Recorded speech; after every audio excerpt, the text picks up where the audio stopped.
Europe 1. Europe 1 Culture Média. 9h, 11h. Olivier Benkemen.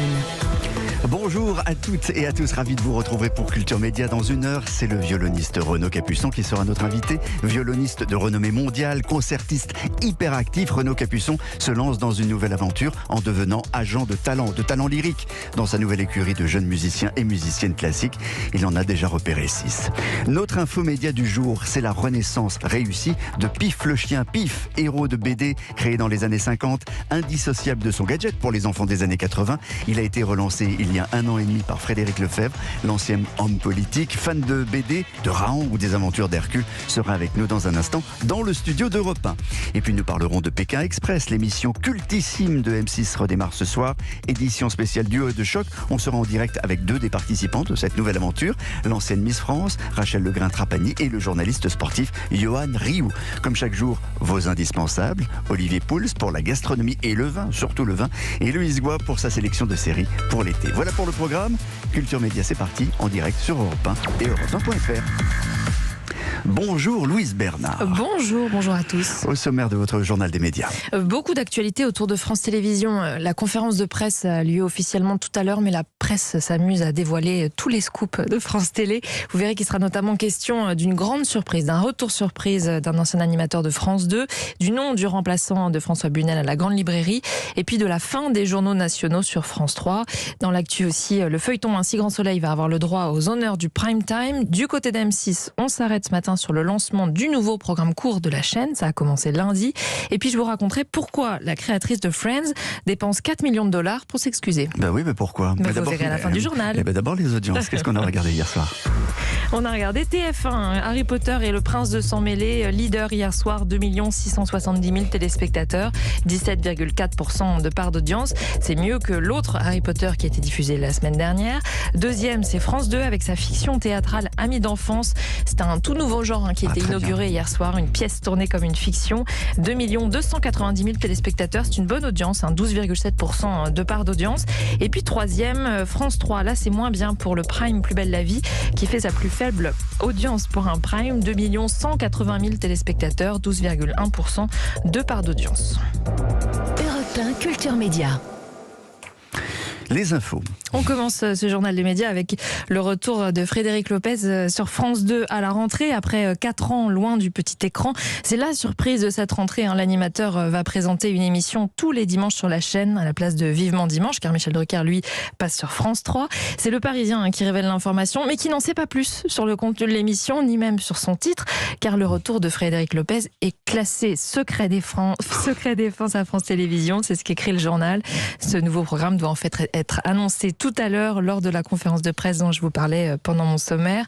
Le Parisien précise simplement que ce ne sera pas un talk-show pour ne pas être en concurrence avec Vivement Dimanche. D'après le journal qui cite un confident de l'animateur Frédéric Lopez, Frédéric fera du Frédéric. Ce sera évidemment tourné vers l'autre dans la bienveillance. On vous en dira plus demain. On recevra évidemment dans ce studio la directrice des programmes de France Télévisions, Anne Olmes. Dans l'actualité des médias également, on connaît le remplaçant de François Bunel à la présentation de la Grande Librairie. Oui, son nom circulait depuis quelques jours. Grand favori pour reprendre l'émission de France 5. C'est Augustin Trapenard qui hérite de la lourde tâche de succéder à François Bunel, une information de Télérama. Le journaliste avait annoncé il y a quelques jours arrêter son émission de radio Boomerang. Il fait donc son premier retour à la télévision depuis qu'il a quitté Canal+ en décembre 2020. Il y animait une émission littéraire, notamment 21 cm. Depuis, il travaille pour le média en ligne Brut et il devrait d'ailleurs continuer à le faire.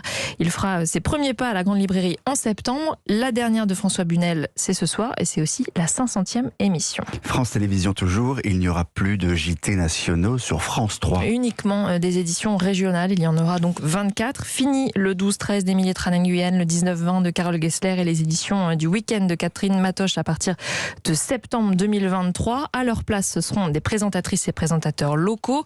Les journaux seront d'ailleurs rebaptisés Ici Midi et Ici Soir. Ils seront fabriqués par les antennes régionales. Elles produiront tous les sujets locaux. Pour ce qui est des sujets nationaux et internationaux, ils puiseront dans une sorte de pot commun créé par la rédaction nationale. L'idée, c'est de mieux différencier les journaux de France 2 de ceux de la 3. Sur France 2, on fait du national. Sur France 3, du local. La direction du groupe a présenté ce nouveau projet en interne et l'annonce passe mal. Le syndicat national des journalistes de France Télé a fait un communiqué pour dénoncer une ultime trahison. M6 a lancé en début de semaine un nouveau programme court baptisé Comme des gosses. Oui, pendant quelques semaines, ce mini-feuilleton remplace Scène de ménage. C'est un programme court, chaque épisode dure 3 minutes 30, qui se passe dans une école primaire. Alors les vrais enfants, ce ne sont pas les écoliers, mais les parents et les profs qui se comportent comme des gosses. D'où le titre, avec toute une galerie de personnages hauts en couleur. C'est une comédie familiale et il s'agit en fait de l'adaptation d'une série néerlandaise, Lice Mother. C'est un gros succès là-bas, mais c'était un format plus long, ça durait une 20aine de minutes par épisode. Donc, il a fallu quand même retravailler dessus pour le transformer en un format court, une spécialité française et une spécialité du producteur Hervé Bellec qui en fait depuis 20 ans. Le travail de fond, il s'est fait à l'écriture parce que il y a très peu de textes qui sont adaptés du format d'origine. Il y a essentiellement de la création originale pour coller à l'exercice du programme court et de la séquence. L'idée, c'était de garder des ingrédients de la recette qui ont fait le succès du format hollandais dans la tonalité, dans l'humeur, le ton impertinent et décalé, cette tonalité un peu irrévérencieuse, tout en restant bon enfant, mais c'est ce qui fait, on va dire, le sel du format. Et ces petites pastilles abordent aussi de manière sous-jacente des thèmes de société, comme le handicap, la monoparentalité, l'homosexualité, aussi l'adoption. Le décor n'est pas un studio, mais une vraie école, ce qui amène beaucoup de naturel à la série. Quant aux acteurs, ils ont tous déjà de l'expérience. Certains viennent de la scène, des humoristes. On peut citer Douli, Kevin Radi, Elodie Pou, mais aucun n'est vraiment très connu du grand public. C'était une volonté de la production. La volonté, c'était vraiment de créer une troupe, tout le monde soit logé à la même enseigne, tout le monde soit sur un pied d'égalité. Donc même en termes de notoriété, l'idée c'était de ne pas aller chercher quelqu'un de trop connu qui puisse à un moment donné prendre trop la lumière par rapport au groupe. Vraiment le but c'était qu'on ait des personnages qui soient affranchis du comédien ou de la comédienne qui la porte pour qu'ils puissent prendre toute sa singularité et qui puisse naître sans être pollué entre guillemets par quelqu'un de trop connu qui prenne le pas sur le personnage. Et le programme a commencé lundi, il a connu un lancement encourageant. Les premières audiences sont tombées hier. Pour en avoir discuté avec un membre de la direction d'M6, ils sont très contents du score, conscients aussi qu'il faut quand même du temps pour installer un nouveau programme court. Comme des gosses, c'est diffusé tous les jours de la semaine à 20h30 sur M6. Là aussi les questions d'un feuilleton, mais sur France 2, un si grand soleil va être proposé en prime time. Ouais, c'est une première. France 2 prévoit 3 soirées cet été. La première, ce sera le 27 juillet avec 7 épisodes à la suite. En fait, il s'agit pour la chaîne de rattraper son retard de diffusion car la série a été plusieurs fois déprogrammée ces dernières semaines à cause de l'actualité politique. Vous l'avez sûrement vu, les campagnes présidentielles puis les législatives. Et les épisodes de la soirée seront par ailleurs mis en ligne sur France.tv dès le matin de la soirée spéciale. Le feuilleton, lui, continue d'être diffusé comme d'habitude du lundi au vendredi à 20h45.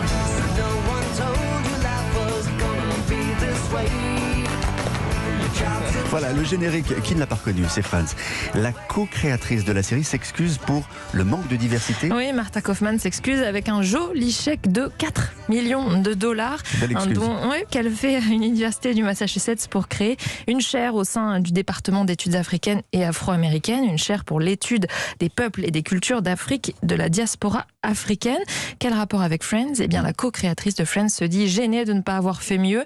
Rapport à la diversité, elle ressent une telle culpabilité car Friends a été régulièrement critiqué ces dernières années pour le manque de diversité à l'écran. Les héros sont tous blancs et les rares personnages issus de la diversité se comptent sur les doigts d'une main, littéralement, alors qu'il y a 236 épisodes.